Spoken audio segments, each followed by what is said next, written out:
안녕하세요. 그리그리TV입니다. 여러분, 만약 우리가 몸이 아파서 병원에 갔는데 진료 접수를 로봇이 한다면, 그리고 진료를 보러 갔는데 흰 가운을 입은 로봇 의사가 진료를 보고 여러 로봇 의사와 기계들이 수술을 한다면 어떤 느낌이실지 상상해 보신 적 있으신가요? 먼 미래 얘기처럼 말씀을 드렸지만 이미 존재하는 의료 AI 로봇이 있습니다.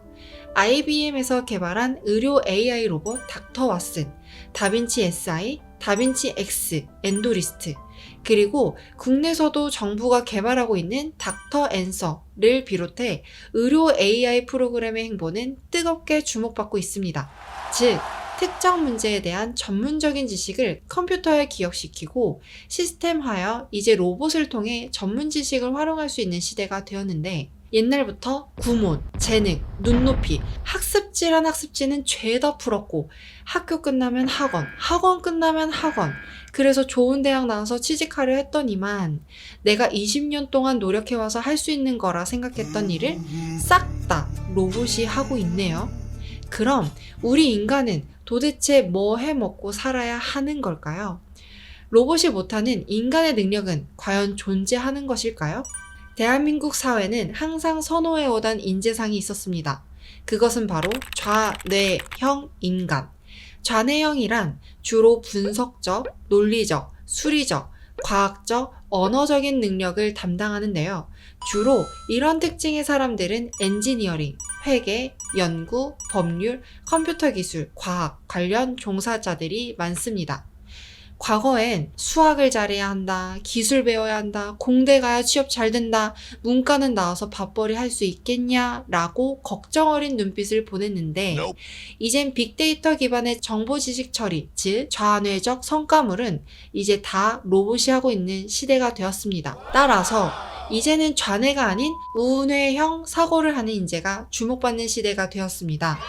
오늘은 우뇌형 인재의 특징과 우뇌형 인재가 되기 위한 방법에 대해 말씀드리겠습니다.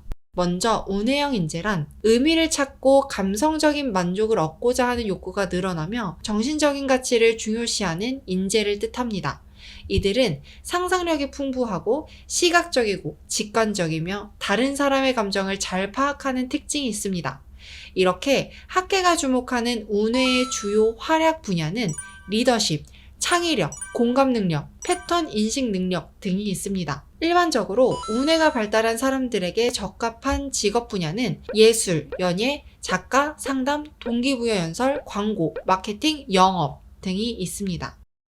책 새로운 미래가 온다는 것에서는 이러한 시대를 하이 컨셉, 하이 터치 시대라고 합니다. 하이 컨셉이란 예술적, 감성적 아름다움을 창조하는 능력을 말하는데 이는 트렌드와 기회를 감지하는 능력, 훌륭한 스토리를 만들어내는 능력, 아이디어들을 결합해 뛰어난 발명품을 만들어내는 능력을 뜻합니다. 그리고 하이터치란 간단하게 말하면 공감을 끌어내는 능력입니다. 인간관계의 미묘한 감정을 이해하는 능력, 한 사람의 개성에서 다른 사람을 즐겁게 해주는 요소를 도출해내는 능력, 평범한 일상에서 목표와 의미를 이끌어내는 능력을 말합니다. 이렇게 이 책에서는 상상력과 창의적 사고를 가진 우뇌형 인재가 되라 라고 강조하는데, 그렇다면 과연 우리는 창의력이 높은 우뇌형 인재가 되기 위해 어떠한 노력을 해야 하는 걸까요? 많은 방법이 있겠지만 오늘 제가 소개해드리고 싶은 것은 바로 명상하기입니다. 독일 튜빙겐 대학교 연구팀은 성인 250명 이상을 두 집단으로 나눠 한 집단은 20분간 명상에 잠기도록 하고 다른 집단은 스마트폰을 사용하며 휴식하게 했습니다. 명상하는 집단은 20분간 휴대전화 사용과 독서가 금지됐고 걸어 다니는 것도 금지됐습니다. 오로지 가만히 앉아서 아무 생각 없이 명상하는 것만 허용했습니다. 시간이 지난 후 두 집단의 휴식 후 기분을 질문한 결과 명상한 집단이 더 큰 즐거움을 느낀 것으로 나타났고, 이후 연구진은 아무런 생각 없이 가만히 명상에 잠기는 것이 문제 해결 능력 향상, 창의성 증진에 도움이 된다고 분석했습니다. 또한 상상력을 풍부하게 하며 자아 존중감 향상에도 좋다고 설명했습니다. 실제로 아무 생각 없이 시간을 보내는 것이 창의성 증진에 좋다는 것은 많은 연구에서도 밝혀졌는데, 그중 2001년 미국 뇌과학자 마커스 라이클 박사는 아무 생각을 하지 않았을 때 뇌의 디폴트 모드 네트워크 영역이 작동되는 것을 밝혔고, 이 디폴트 모드 네트워크는 뇌가 초기화되는 영역으로 활성화되면 창의성 발휘와 작업 수행 능력을 향상한다고 합니다. 그러면 왜 명상을 하면 창의력이 증진되고 문제 해결 능력이 향상되는 걸까요? 그 이유는 명상을 할 때 뇌의 교감신경계가 안정되고 부교감신경계는 활성화되기 때문입니다. 그리고 뇌 속의 세타파가 감소해 생각이 또렷해지면서 집중력이 높아지고 인지 능력이 향상되며 세로토닌과 같은 호르몬의 변화가 일어나 뇌파를 안정시키고 조화로운 인성을 회복시켜준다고 합니다.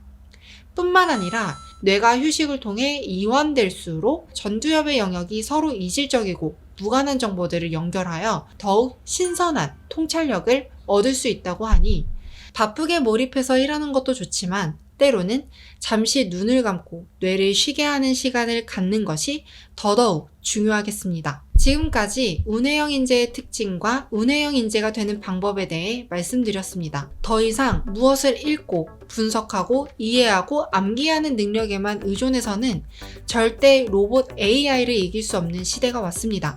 따라서 기계들이 인간보다 잘하는 좌뇌적 성과물을 내는 영역에서 살아남을 것이냐, 기계들이 할 수 없는 우뇌적 성과물을 내는 영역에서 살아남을 것이냐는 여러분의 선택에 달렸습니다.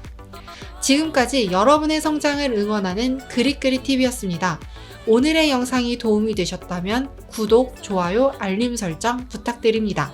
시청해주셔서 감사합니다.